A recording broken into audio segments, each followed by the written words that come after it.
Isso aí, pessoal. Embora nós tenhamos na revisão para o Udesc falado de gravitação universal, foi a toque de caixa, né, cara? Foi voando. E essa é uma aula que merece um pouco mais de calma aí. Quando a gente fala em gravitação universal, é fundamental ter uma noção histórica de como é que o ser humano começou a desvendar os mistérios do movimento dos planetas do sistema solar.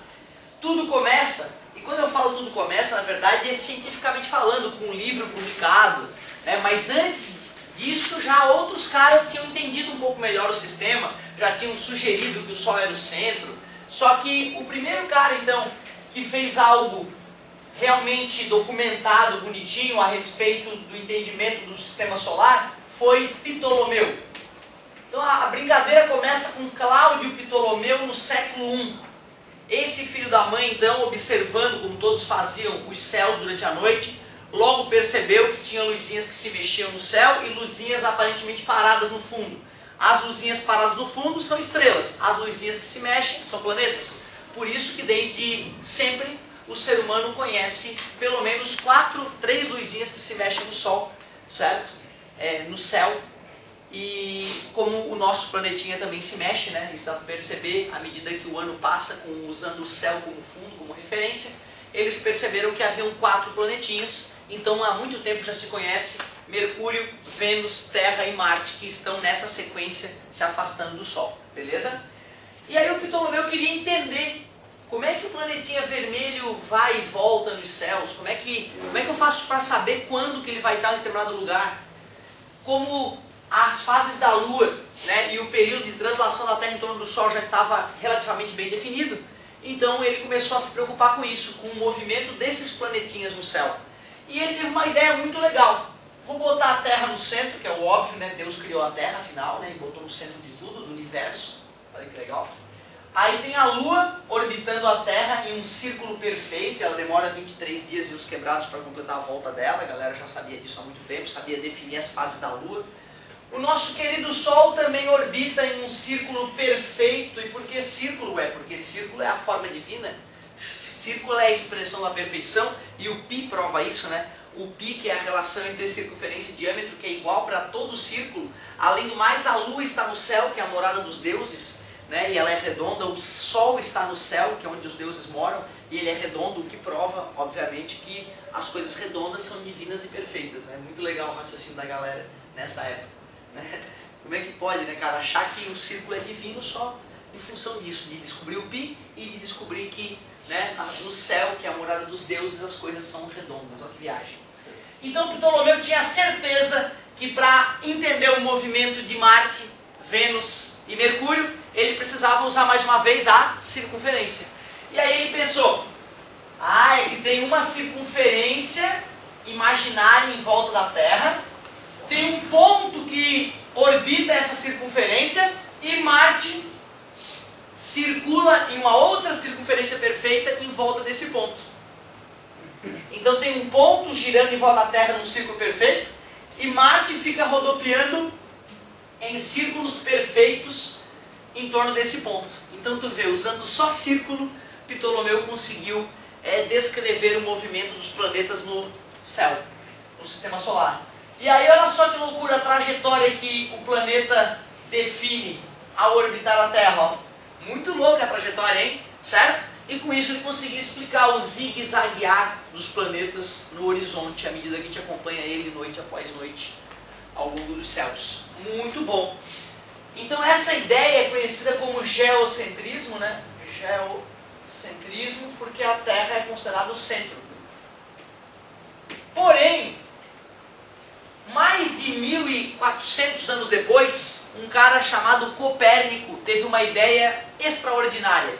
Ele percebeu que o sistema ptolomaico era muito complexo, muito difícil de ser trabalhado. A matemática usada para fazer os cálculos era terrivelmente complexa.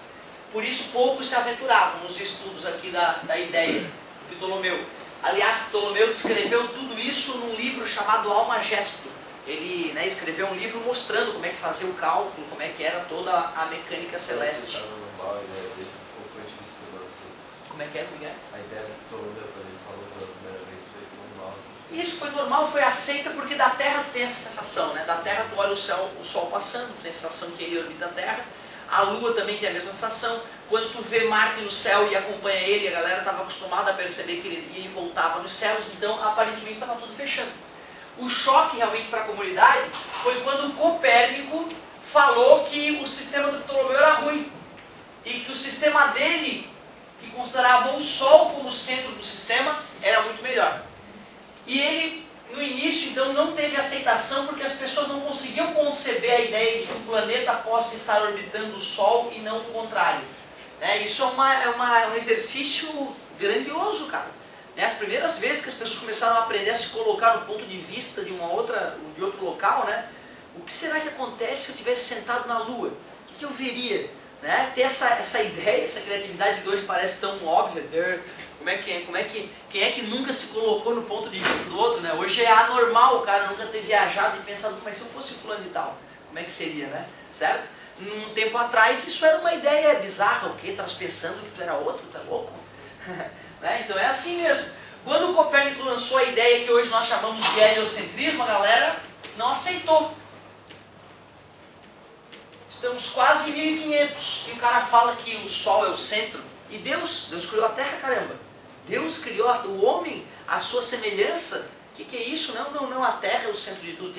Inclusive a parte religiosa, né, fazendo as pessoas ter dificuldade de acreditar realmente nesse sistema. Só que na hora que ele mostrou que os cálculos dele eram muito mais fáceis, aí a galera, orra Copérnico, tu é louco, mas tu é foda. Aí começaram a fazer o cálculo pelo sistema de Copérnico, afinal dava o mesmo resultado em muito menos tempo. O problema é que tanto Copérnico quanto Ptolomeu cometiam erros na hora de fazer suas previsões. Eles não sabiam de onde vinham esses pequenos erros. Só que aí tem aquele maluco lá, o Tycho Brahe, filhinho de papai, riquíssimo, dono de meio mundo. E em vez de estudar medicina como o papai queria, ele faltava às aulas e ia analisar os céus. Construiu equipamentos super sofisticados, já que tinha poder aquisitivo. Equipamentos antes nunca construídos, astrolábios gigantescos que tinham grande precisão para medir a posição angular das estrelas. E se eu tiver um astrolábio, que na verdade nada mais é que um transferidor com um compasso e grudado nesse compasso um transferidor. Assim eu posso mexer as perninhas do compasso e medir que ângulo uma faz com a outra. Aí eu tenho lá um castelo, já que eu sou rico, né? Tenho um castelo, construo estátuas minhas, faço um planetário em cima do castelo e boto um super astrolábio em cima do meu castelo. E toda noite que tem estrelas, eu vou lá com o meu astrolábio e fico medindo aquela estrela, vou medir a posição dela. Aí pega a coluna de referência do teu castelo, mede 30 graus para lá e 27 graus para cá. Ah, beleza, aí tu marca lá a posição daquela estrela. Aí depois, ó, Marte chegando, olha lá o planetinha vermelho. Ah, lá vai ele, belo planeta, onde é que está Marte? Deixa eu ver. Aí ia lá medir a posição de Marte, matematicamente, olha que viagem. Ele ficou fazendo isso mais de 10 anos. Ficou 10 anos anotando a posição das estrelas e dos planetas. 10 anos. E ele não entendia o que ele via. Ele percebia que eles estavam errados, mas ele não entendia aonde estava o erro, ele não conseguia entender o que estava acontecendo. Ele não tinha matemática, não tinha conhecimento matemático para desvendar o mistério. E ele contratou um cara chamado Copérnico. Eu estava falando anteriormente de Tycho Brahe, certo? E ele então, riquíssimo, contratou um Copérnico. Perdão. Muito obrigado, Kepler. Ele contratou Kepler para trabalhar com ele no planetário dele. É isso aí. No planetário não, né? No centro de observação dele. É isso aí. E o Johannes Kepler, então, ficou muitos anos trabalhando com esse cara. O Tycho Brahe percebeu que ele era um gênio, que o cara era muito fera em matemática, tinha uma matemática super desenvolvida. E aí ficou com medo de Copérnico. Muito obrigado, querido. O Tycho Brahe ficou com medo de o Kepler, professor. Ficou com medo que o Kepler desvendasse os mistérios que ele não conseguia desvendar. O Kepler fez outra coisa? Ah, zilhões de coisas. Os caras não sei enumerar todas as coisas que ele fez. Da parte mais importante, eu diria, na física para o Kepler foram as leis de Kepler, que é a única coisa que a gente estuda no ensino médio dele. E o Kepler inaugurou a ideia de elevar as coisas ao quadrado e ao cubo na física.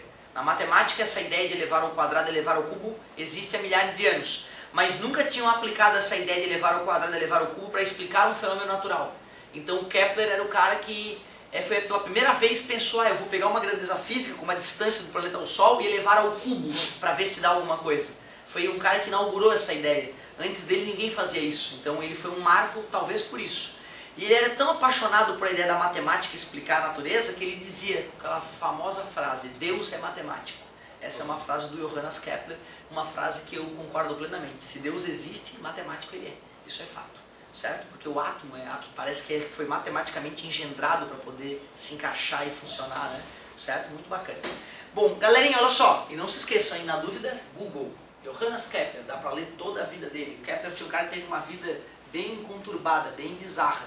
Né? Se eu não me engano, não, esse foi o Copérnico. Copérnico que viveu com um verme na mão durante um bom tempo, que ele não conseguia curar o verme que ele tinha na mão.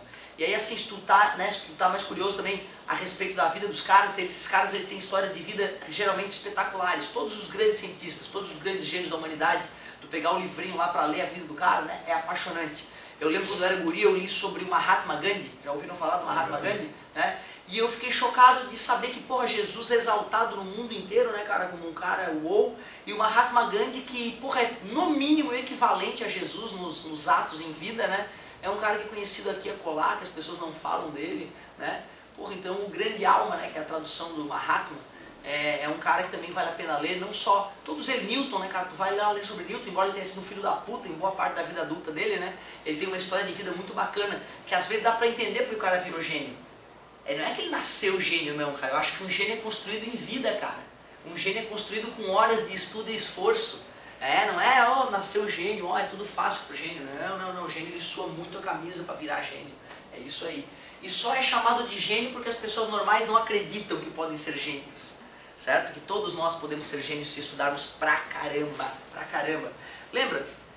Tem professor que tu olha e tu pensa, pô, aquele cara é muito inteligente, né? É mentira, cara. Eles só estudaram um pouco mais que tu, certo? Eu não tenho facilidades nenhuma, não tenho nenhum grande cérebro pra porra nenhuma. Eu meti a minha bunda na cadeira e fiz exercício pra caramba, cara. E tu vê, eu sou meia boca, eu sou o se eu fosse o fodão, eu tava dando aula na USP, né? No ITA ou no MIT, certo? Então tem que tomar cuidado com isso, não se esqueçam, hein? Estudo muda a vida da pessoa, torna a pessoa genial comparada com a média das pessoas. Me perdoem não saber mais detalhes sobre Kepler, além das leis de Kepler, galerinha. Então olha só, Kepler tem que lembrar de um outro nome antes de Kepler, hein? Tycho. O Tycho Brahe é que permitiu que Johannes Kepler pudesse desvendar as leis de Kepler. E aí sim, aqui nas leis de Kepler, primeira lei, alguém lembra qual é a primeira lei que ele desvendou? Isso, chamada de lei das órbitas. Órbitas. Quer dizer então que a órbita que um planeta descreve ao orbitar o Sol é elíptica. Ou seja, é oval, né, popularmente falando. Então tem um momento em que o planeta está mais distante e um ponto onde o planeta está mais próximo. Afastado do hélio a gente chama de afélio. E próximo do hélio, perto do hélio, a gente chama de perihélio, certo? E essa aqui é uma elipse. Outra coisa importante é saber que o Sol ocupa um dos focos da elipse. Toda elipse tem dois focos e o Sol está sempre em um dos focos da elipse. Manda, amigo. Esse negócio de foco são tipo dois só determinados ou se tiver um, o outro vai mudar também? Não, são dois determinados. Vamos relembrar onde é que surgiu o foco aqui, ó. Não custa, só pra gente relembrar e também já falar uma outra coisa interessante sobre elipse. O negócio é o seguinte, ó. Quando o cara vai construir elipse, o foco já tem que estar definido. A construção da elipse depende da decisão em que são os focos.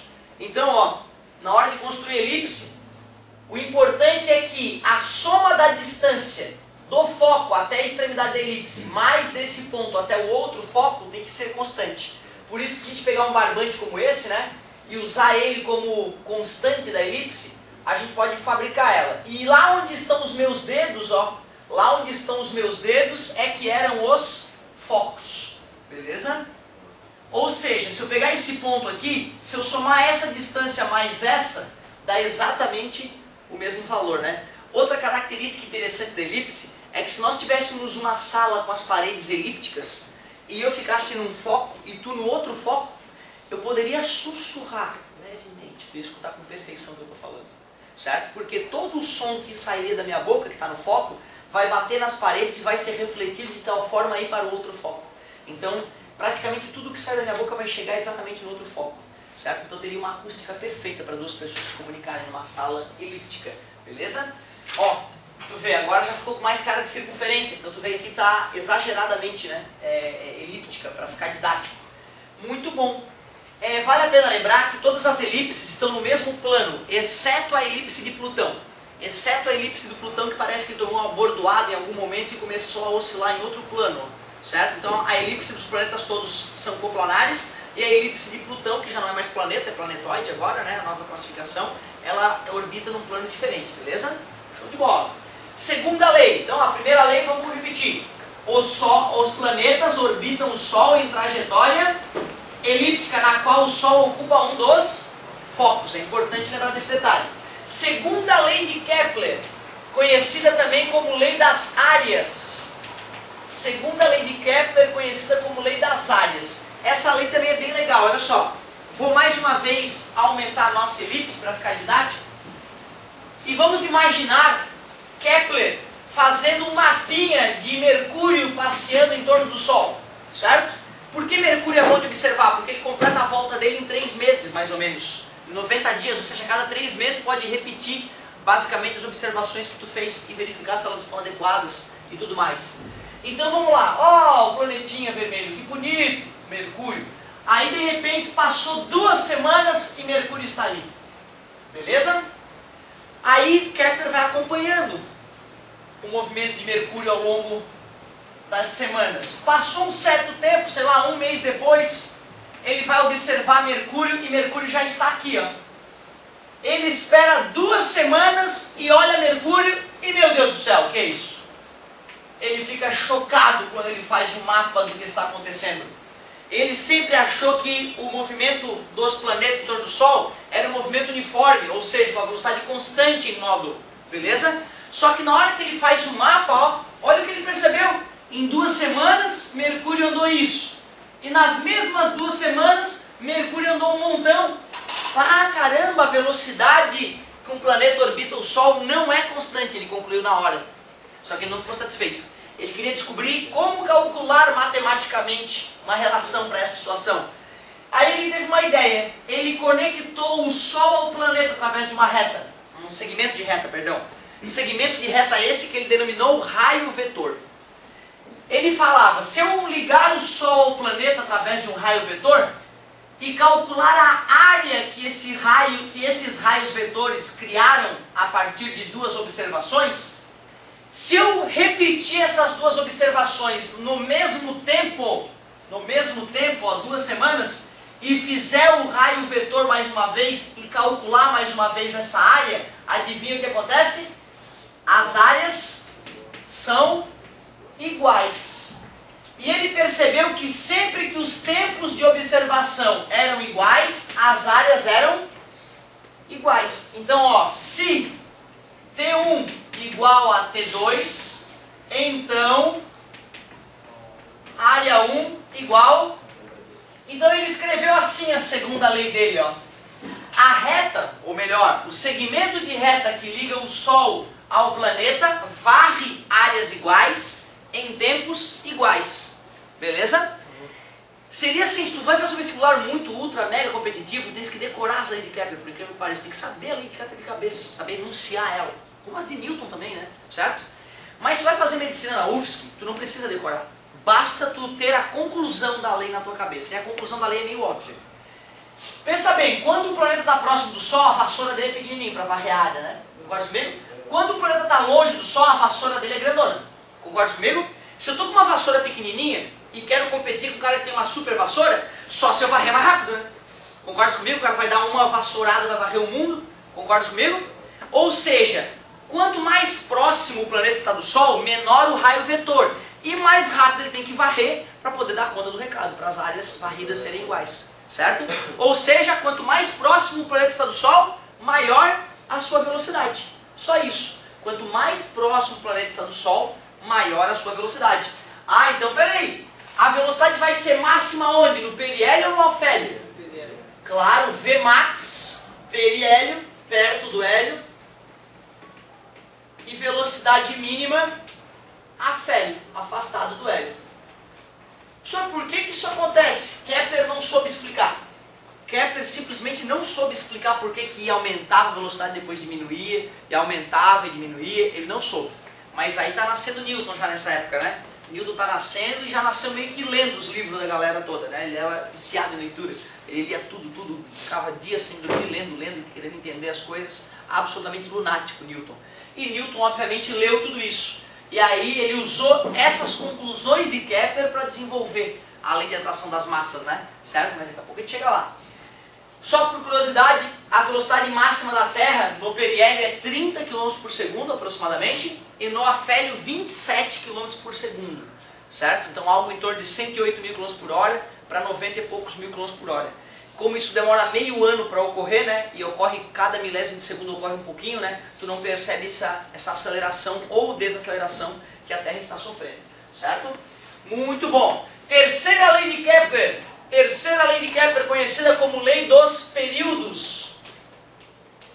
Observem como o apelido da lei ajuda a lembrar ela, né? Lei das órbitas, porque fala que as órbitas são elípticas e o Sol ocupa um dos focos, primeira lei. Lei das áreas, porque diz que o raio vetor varre áreas iguais em tempos iguais. E lei dos períodos, porque trata dos períodos dos planetas. O que é período? O tempo que o planeta demora para completar uma volta, não é isso? Esse foi o maior desafio do Kepler, com certeza. Foi o maior desafio que ele enfrentou, achar uma relação entre a distância do planeta ao Sol e o período, o tempo que ele demora para completar uma volta. Outra coisa, gente, o Kepler sabia que essa elipse era praticamente uma circunferência. Por isso, inclusive, que Ptolomeu e Copérnico tiveram tanta dificuldade de enxergar ela, certo?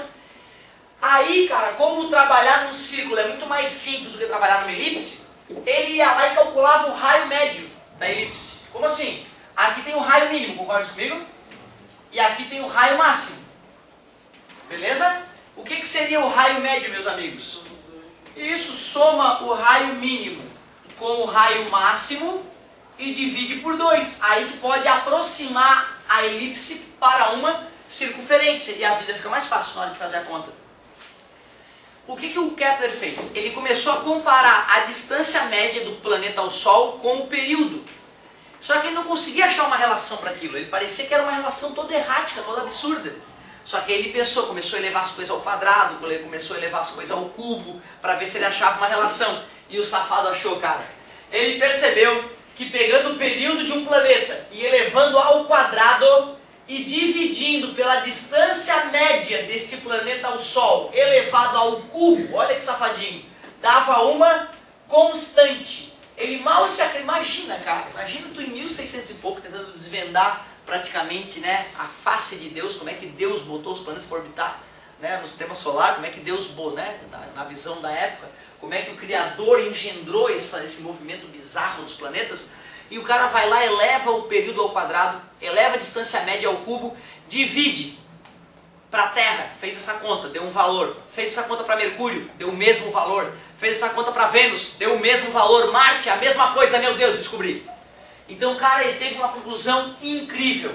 Se eu pego o período do planeta A, elevo ao quadrado, divido pela distância média desse planeta A ao cubo, dá igual para o planeta B e dá igual para todos os planetas do sistema solar, porque é uma constante.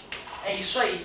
E é a única parte da gravitação universal, até aqui, né, que gera cálculo, né, que a gente até fez aquele exemplozinho, né, que o colega matou de cabeça lá, do planeta que estava 4 vezes mais distante do Sol do que a Terra. Aí a gente colocou aqui na formulazinha, né, e descobriu que o período dele seria 8 anos, não foi? Muito bom. Logo, logo faremos mais exercício sobre a terceira lei de Kepler, a lei dos períodos. Mas não acabou não. Agora nós vamos usar esses raciocínios que Kepler nos ensinou para tentar entender por que está acontecendo dessa maneira. Por que as coisas estão acontecendo do jeito que estão. E quem explicou isso foi Newton. Por isso vamos para a lei de atração das massas de Newton. Olha lá que beleza, é a continuação natural mesmo.